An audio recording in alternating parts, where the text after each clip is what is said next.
નમસ્કાર. નમસ્કાર. શું નામ તમારું? ઋષભ સોની, ક્યાં રહેવાનું? વડોદરા. વડોદરા કઈ જગ્યાએ? સંગમ સોસાયટી, હરણી રોડ. હરણી રોડ. હરણી રોડ. ઓકે.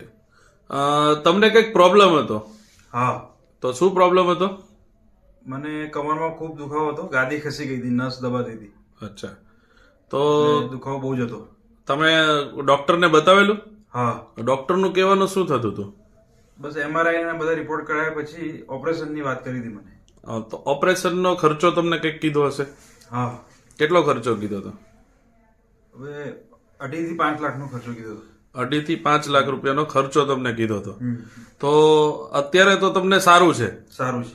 તો એ શેનાથી તમને સારું છે અત્યારે? બસ મેં એક દિવસ ફેસબુક જોતો હતો, એમાં આ તમારો વિડીયો એક મને મળ્યો આવો, હા, આ દુખાવા માટેની દવાનો. બરાબર.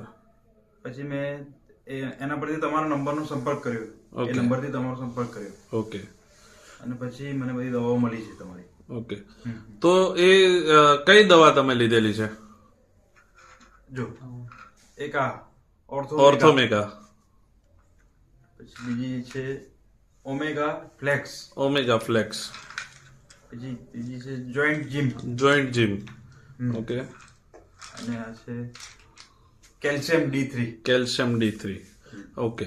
તો આ દવાથી તમને સંપૂર્ણપણે સારું છે? સંપૂર્ણપણે સારું થઈ ગયું છે. ઓકે. આ દવા લેવાથી તમે ખુશ છો? ખૂબ ખુશ છું. લોકોને શું સંદેશો આપવા માંગો છો? જો તમને ઓપરેશન કરવાની ડોક્ટર સલાહ આપતા હોય તો આ દવાનો પહેલા ટ્રાય કરવો જોઈએ, પછી જ કરજો ઓપરેશન માટે. ઓકે. અને તમે અમે તમારા ત્યાં આવ્યા, તમે એમને કીધું કે તમારા મધરને બી તમે આ દવા આપો છો? હા. તો તમારા મધરને આ દવા ચાલુ કર્યો એનો કેટલો સમય થયો? એને 1.5 મહિનો થયો. એમને શેનો પ્રોબ્લેમ હતો? એમને ઘૂંટણમાં દુખાવો હતો. ઘૂંટણમાં પ્રોબ્લેમ હતો. તો અત્યારે 1 મહિનાની અંદર 1 મહિનો લીધી ને એમને? એમને 1 મહિનો લીધી. તો 1 મહિનાની અંદર એમને કેટલું સારું છે રિઝલ્ટ? 50% ઉપર છે. 50% ઉપર છે. ઓકે. તો તમે આ માધ્યમથી લોકોને શું મેસેજ આપવા માંગો છો? બસ જો તમને આવી કોઈ કમરની કે પગની તકલીફ હોય, દુખાવો હોય, તો ઓપરેશન કરતા પહેલા આ દવા લેજો ખાસ. ઓકે. ઇન્ટરવ્યુ આપવા બદલ તમારો ધન્યવાદ.